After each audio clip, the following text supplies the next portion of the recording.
Happy Moon Day, everyone. It's a moon day in September. That's my September morn. Picture of the high priestess. Anyway, 9 years ago, on in August, just last month. That was long before we moved to Sacramento, but we were in Sacramento just 9 years ago, and we were here for the 9th NotaCon. That is the national OTO National Convention, the U.S. National Convention. I don't know why my screen is looking a little funny this morning. I hope you're seeing me okay today. But anyway, Constance and I were in Sacramento at, I believe it was the Doubletree Hotel, for the 9th biannual National OTO Convention. Now, I was honored to deliver sort of the opening remarks and then to deliver a lecture too. And I thought I would just share that with you today, because the title of my talk was Aleister Crowley is a Tough Act to Follow. And I sang a couple songs. What was it that I sang? I sang a couple songs. I'm not going to sing those for you today. If you want to hear them, you can just play my music. But usually they ask me to open up, and every NotaCon, I do some little funny thing that uses the same letter. It's sort of a cheap comic device. But here's what I did for the 9th NotaCon opening words. Do what thou wilt shall be the whole of the law. Welcome to NotaCon 9. Wow, the 9th NotaCon, and I stress the N now, okay. Nice. You may have noticed the number 9 is by necessity an enormously notable number in the OTO. Now, none of us here tonight, neither are nameless, Knox-dwelling, navel-gazing Nemos, numbly nodding nicely in Nirvana's negativity, nor our newest, noisy, naive, and nervous neophytes. No, none of us need our noggins nudged that the number 9 is not your normal and nominal numeral. No, 9. Net. Non. Ne. I hope you're taking notes. But never mind. Tonight's the night to be a little nuts. Tonight is for fun and fellowship. Tonight, the 3 triads rejoice together. Tonight's the night our noble and knowledgeable ninths nod their neshamas as nerdy novitiates discuss the niceties of Netzach and Nepish. Tonight's the night notorious knights and naughty knaves nip, nibble, and nosh with nimble-witted nitpicking know-it-alls and neck with narcissistic nubile nymphs. Tonight we band together to be good-natured naysayers to the nattering nabobs of negativism.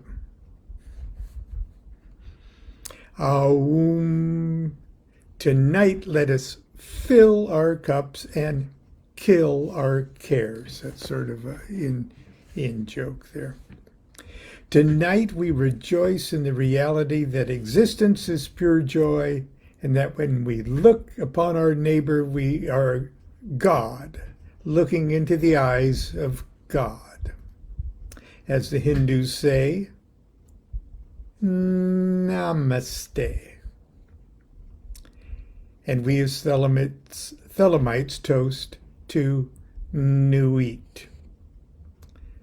Love is the law, love under will. And now I welcome you to the official reception of Noticon number 9. Okay. I thought I'd just show off my chief comedian's opening there. Here's my talk, if you're interested. Aleister Crowley's a tough act to follow. An address to the 9th biannual OTO U.S.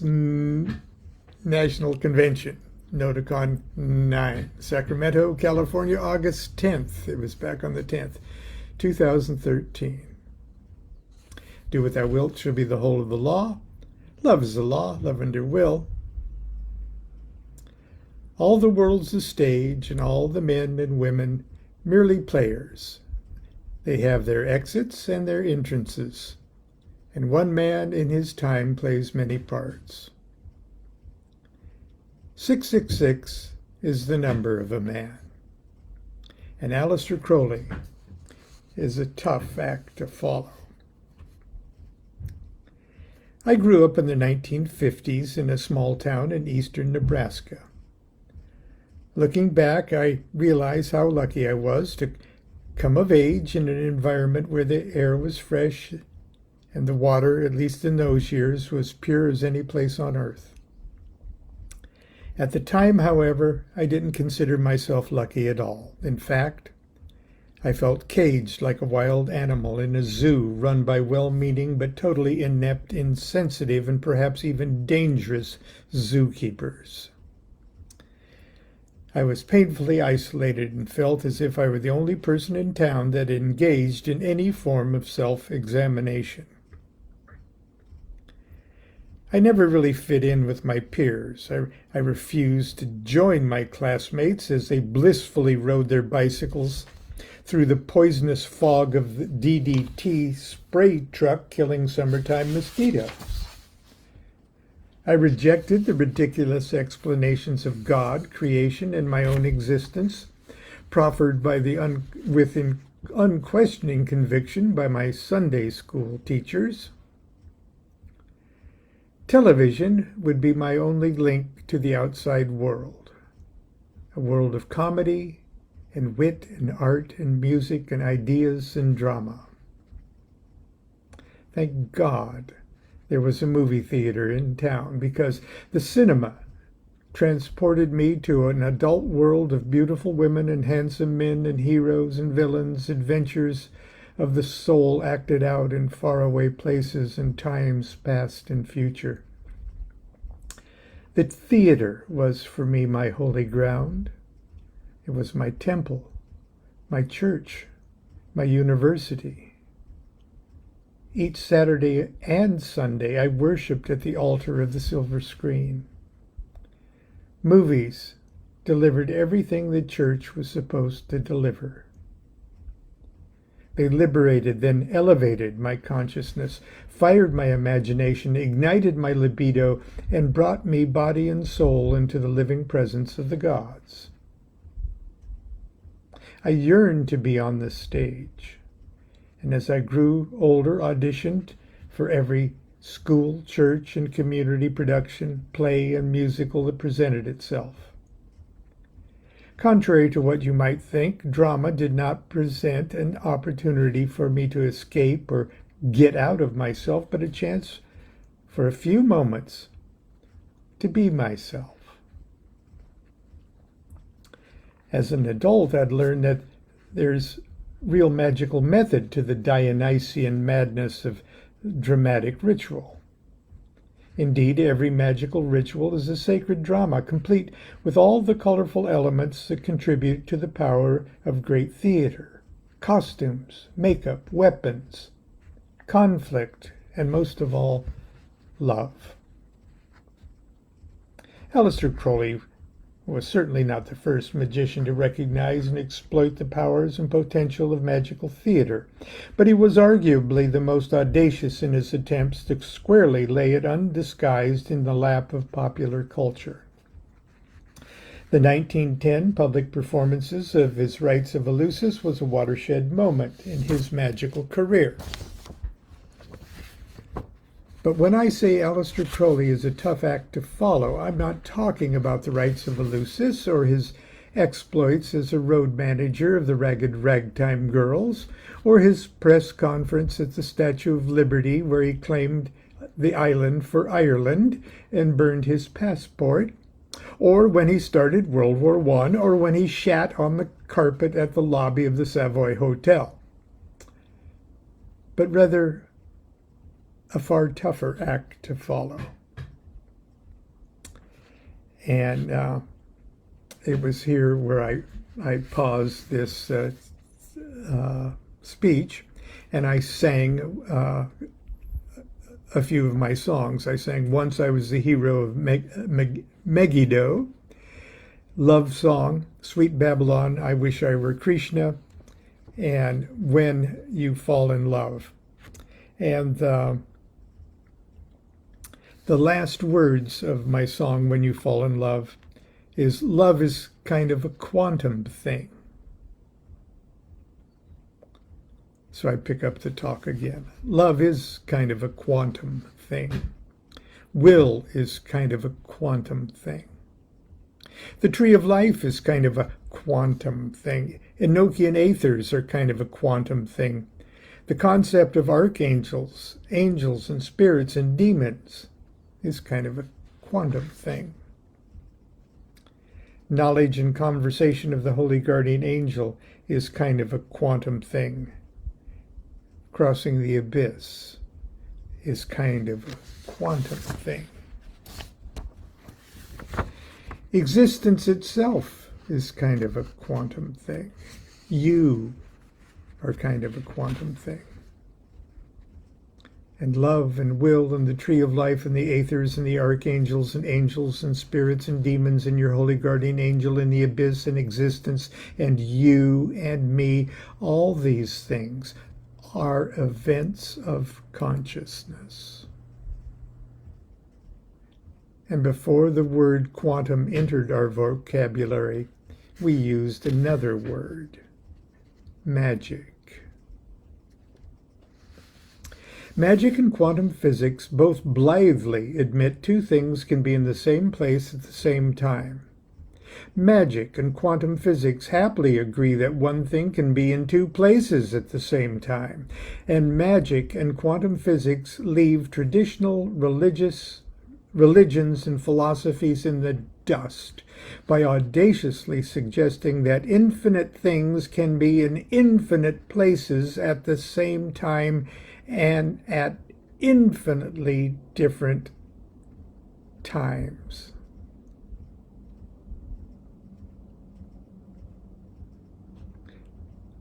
Even more exciting is the idea that action that is applied to one particle affects all other particles at other times, or affects other particles at other times and in other places in space.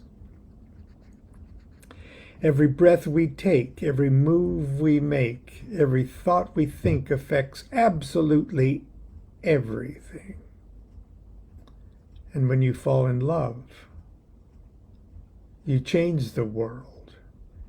You change everything. And when you wake up, everything awakens. The illuminated magician is one who wakes up to the reality that all is consciousness, and ultimately the magician is the totality of that consciousness. We can call this totality of consciousness anything we want to call it. If we don't get all sappy and superstitious and frightened, we can even call it God. But the magician doesn't view God as some gigantic mechanic who invented the big universe machine. Rather, the great whatever it is, God consciousness, is an actor in its own cosmic drama, an actor playing all possible parts, performing all possible scripts. God is a stage, and all the players are merely holographic shards of God, costumed and made up to look and behave like members of the cast. Men, women, stars, planets, having their exits and their entrances, playing out all possible themes and variations of existence, experiencing all possible plots and scenarios, building and striking all possible sets, scenery, and locations. At the moment, you and I are lost in our parts, asleep and dreaming we are those actors. We live among family members and spouses and neighbors and co-workers and fellow citizens and accept our role as one among millions. We surrender to the concept that we've been separately cast as bit players or secondary characters in this production. But be truthful with yourself. Admit it. You've always known, deep inside you, you've always known, even from infancy, that this is your movie. No matter how modest or grand or delightful or terrifying or boring or painful or ecstatic your life circumstances may be, every day of your life, you get up in the morning and go to sleep each night knowing full well that you are the main character. You are the protagonist. You are the hero. You are the heroine, the lead actor. You know in your heart of hearts that you are the star. And you're right. You are the center of all consciousness, looking out upon the movie of your own creation. The climb up the tree of life is not simply a progressive expansion of our individual consciousness. It's a step-by-step reintegration and reassembly of the small holographic shards of the Supreme Consciousness that we temporarily and mistakenly believe is ourself, into larger and increasingly more universal shards. These are the initiatory grades assigned to the Sephiroth of the Tree of Life. The neophyte reassembles and reintegrates his 10 gazillion shards of consciousness into 9 gazillion shards of consciousness of the Zealoter, who reintegrates himself into a larger 8 gazillion shards of the Practicus, who pulls his act together and pools these shards into the 7 gazillion shards of the Philosophus. And as you gradually wake up to this great truth, as you progressively become more comfortable with identifying with higher and higher levels of your own consciousness, as you climb the tree of life, you approach the great realization that you are the ultimate solo act.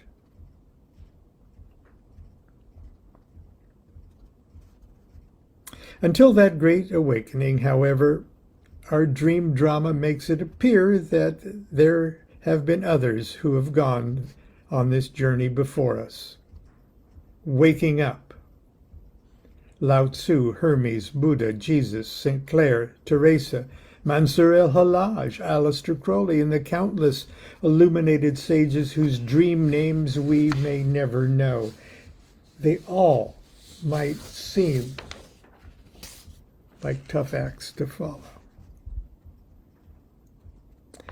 but their quantum particles of awakeness have already homogenized the milk of the stars, already seeded the past, already mutated the present, already altered the future, already affected on the magical quantum level all other particles of consciousness, so that in truth, the only act we have to follow is ourself. But until that grand finale, we've got to start somewhere. We've got to embrace our own act.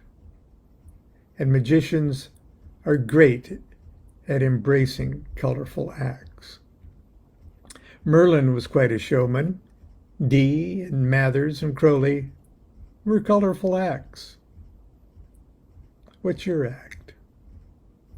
Whatever it is, check your makeup.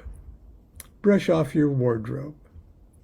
Tune your instrument, clear your throat, because it's showtime.